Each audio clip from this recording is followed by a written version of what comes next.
Haleluya. Pagi hari ini kita akan melanjutkan pembahasan firman Tuhan kita di dalam kitab Amsal pasal 27.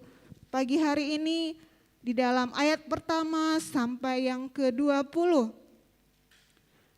Saya memberikan sebuah judul yaitu teguran yang nyata-nyata. Ya. Saya mengambil satu ayat di dalam Amsal pasal yang ke-27 ini, di ayat yang kelima. Kita akan membacakan bersama-sama di dalam terjemahan yang baru, dalam hitungan yang ketiga. 1, 2, 3. Lebih baik teguran yang nyata-nyata daripada kasih yang tersembunyi. Puji Tuhan. Lebih baik teguran yang nyata-nyata daripada kasih yang tersembunyi. Kalau saya melihat di dalam terjemahan yang lain, di dalam bahasa Indonesia masa kini, di sana disebutkan lebih baik teguran yang terang-terangan daripada kasih yang tidak diungkapkan. Bahkan di dalam Alkitab versi mudah dibaca, ya, di sana lebih lagi, kritik yang terus terang lebih baik daripada kasih yang tersembunyi. Puji Tuhan. Bapak Ibu Saudara yang diberkati Tuhan, kalau kita melihat di dalam Amsal pasal 27 ini merupakan nasihat dari Allah yang begitu jelas bagi setiap orang percaya. Kenapa begitu jelas? Karena ini menyangkut tentang kehidupan setiap hari, ya. Kehidupan setiap hari. Jadi Allah menasihatkan bagi setiap orang percaya untuk mengikuti apa yang menjadi kehendak daripada Tuhan. Ya, kalau kita membaca di dalam perikop ini, di sana ditulis bahwa lebih baik teguran yang nyata-nyata daripada kasih yang tersembunyi.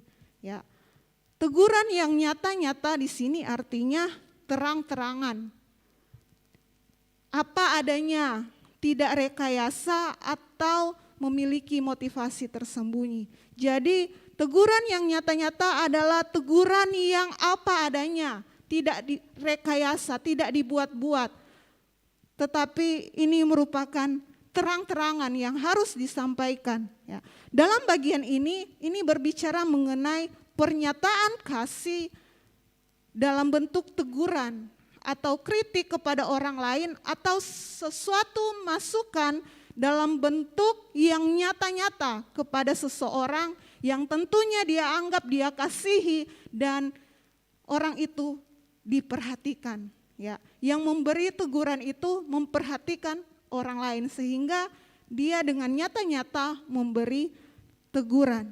Ya, ada sebuah quote ya yang saya dapat dari seorang yang kita sudah tahu yang begitu banyak penuh dengan quote ya, yaitu Bapak Pendeta KJP. Ya, di sana dikatakan pukulan yang bermaksud baik lebih dihargai daripada ciuman yang berlimpah tetapi terbukti melukai. Ya, pukulan yang bermaksud baik lebih dihargai ya daripada ciuman yang berlimpah tetapi terbukti melukai. Ya, kalau kita melihat contoh kita melihat ciuman dari Yudas Iskariot kepada Yesus. Yang tadinya dia sebagai pengikut Yesus, tetapi dia memberikan ciuman, ya, dia memberikan suatu pukulan, ya, dia memberikan sesuatu yang mungkin tidak dapat disangka, tetapi kita melihat apa yang menjadi maksudnya dari ciuman itu. Ya, kita juga belajar dari orang tua ketika dia menegur anaknya, tentunya dia ingin supaya anaknya itu menjadi baik, menjadi lebih baik ya dari setiap tegurannya. Kita baca di dalam Amsal 23 ayat yang ke-13, Amsal 23 ayat yang ke-13, di sana dikatakan, jangan menolak didikan dari anakmu, ia tidak akan mati kalau engkau memukulnya dengan rotan. Ayat 14, engkau memukulnya dengan rotan, tetapi engkau menyelamatkan nyawanya dari dunia orang mati. Ya, Suatu teguran dari orang tua untuk anaknya tentunya mungkin bagi anaknya itu sangat keras. Tetapi kalau kita melihat teguran dari orang tua untuk anak itu agar supaya anaknya itu menjadi lebih baik, untuk menjadi pribadi yang lebih baik, ya. Kita melihat yang kedua mengapa teguran itu lebih baik, teguran yang nyata-nyata daripada kasih yang tersembunyi. Yang pertama tadi, poin yang pertama yaitu teguran yang nyata-nyata mencegah kehancuran atau kejatuhan yang lebih dalam. Teguran yang nyata-nyata mencegah kehancuran atau kejatuhan yang lebih dalam. Kalau kita melihat contoh ketika Nathan menegur Daud, ya. Nathan menegur Daud. Kita melihat bagaimana dia menegur supaya Daud itu tidak jatuh, tidak larut dari dosa yang dia perbuat. Artinya dia mau supaya Daud itu sadar akan apa yang dia sudah lakukan, akan sadar akan apa yang sudah dia lakukan, ya. Yang kedua, poin yang kedua, mengapa lebih baik teguran yang nyata-nyata daripada kasih yang tersembunyi? Yang kedua yaitu teguran yang nyata-nyata adalah bukti kawan sejati. Teguran yang nyata-nyata adalah bukti kawan sejati. Di dalam Amsal pasal 27 ayat yang ke-6 di sana dikatakan, seorang kawan memukul dengan maksud baik, tetapi seorang lawan mencium secara berlimpah-limpah.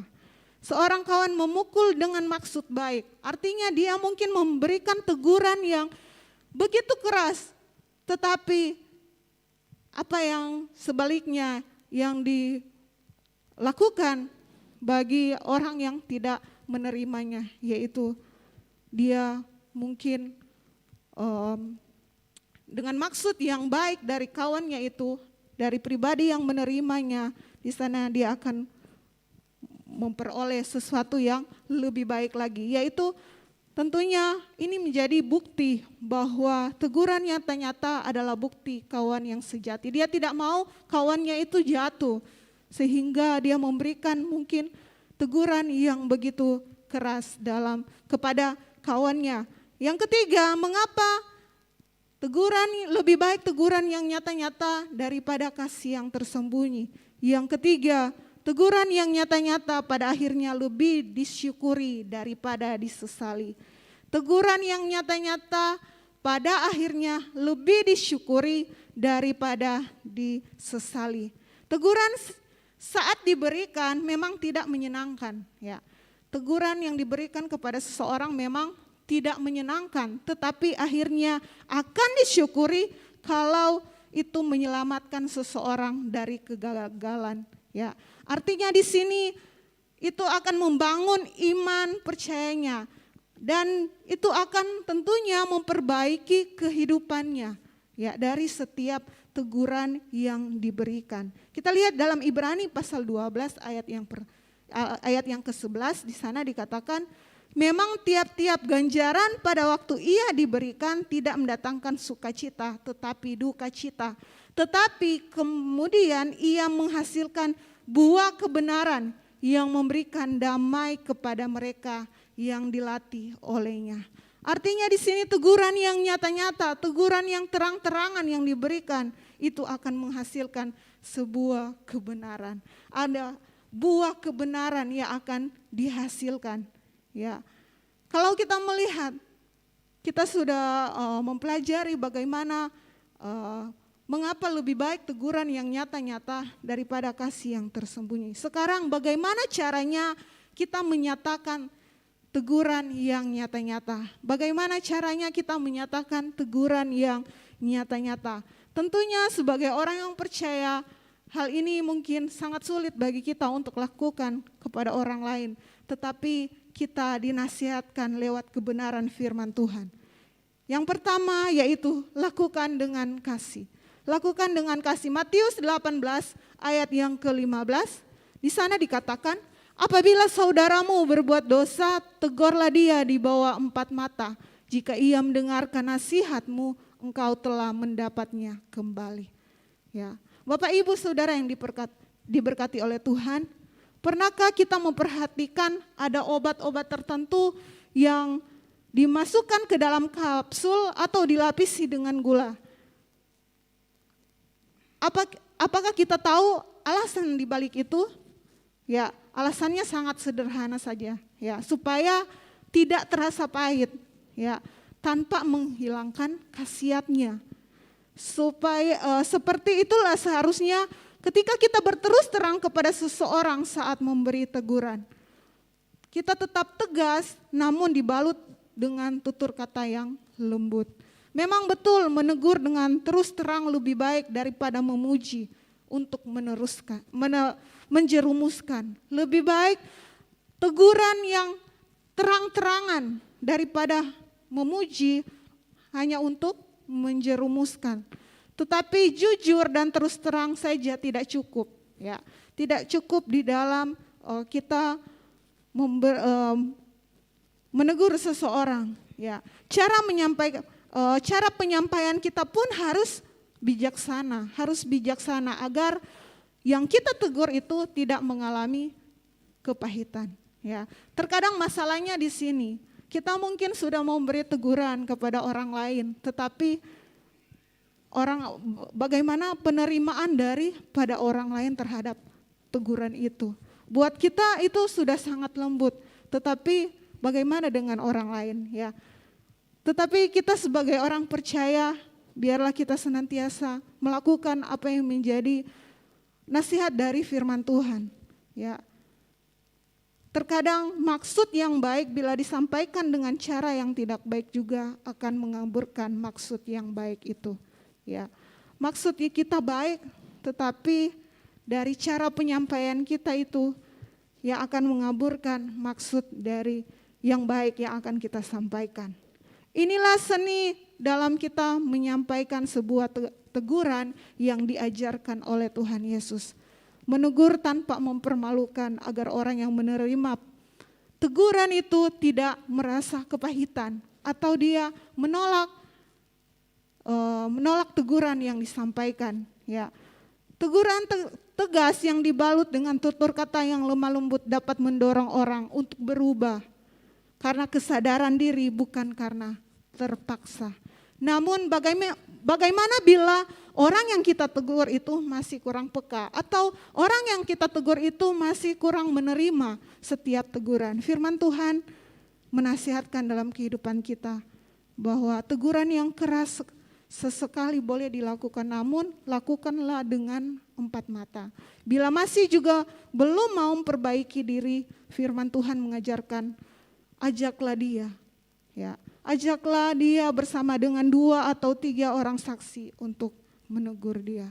Ya, itu nasihat firman Tuhan bagi setiap kita. Yang kedua, yaitu kita tegur sebagai saudara.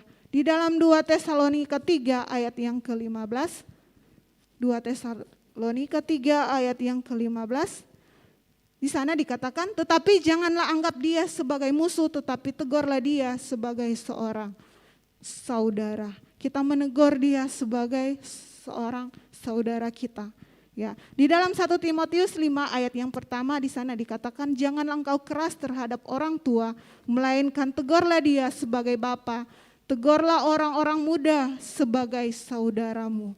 Tegurlah setiap orang-orang muda sebagai saudaramu. Yang ketiga, tegur dengan kesabaran. Ya, tentunya ini yang menjadi pergumulan dari setiap orang percaya, ya. Untuk menegur orang dengan penuh kesabaran, tentunya harus memiliki hati yang penuh dengan penundukan diri, ya. Di dalam 2 Timotius 4 ayat yang kedua di sana dikatakan, beritakanlah firman, siap sedialah baik atau tidak baik waktunya. Nyatakanlah apa yang salah, tegurlah dan nasihatilah dalam segala kesabaran dan pengajaran. Dalam kita menegur seseorang tentunya diperlukan kesabaran. Perlukan kesabaran, ya. kita harus menegur dia, mau tidak mau, ya, sesuai dengan apa yang firman Tuhan katakan. Kita mau tegur dia, supaya apa? Dia berubah, ya. Tentunya kalau dia bagaimana penerimaannya, kalau dia mau menerima atau tidak, tentunya kita berdoa, kita serahkan kepada Tuhan. Ya, biarlah Tuhan yang menjamah setiap hatinya. Dia mau terima atau tidak, yang penting kita sudah menegur, kita sudah melakukan sesuai dengan firman Tuhan. Ya, sebagai kesimpulannya pada firman Tuhan pada pagi hari ini, hendaklah kita menerima sesuatu yang lebih baik melalui setiap teguran, daripada kita menganggap baik-baik saja padahal dalam bahaya yang besar akibat perbuatan yang dilakukan. Hendaklah kita menerima sesuatu yang lebih baik, sekalipun itu teguran yang sangat keras, ya, tetap daripada kita menganggap diri kita baik-baik saja, tetapi dari perbuatan yang kita lakukan itu berakibat yang sangat besar. Ya, puji nama Tuhan, demikianlah firman Tuhan.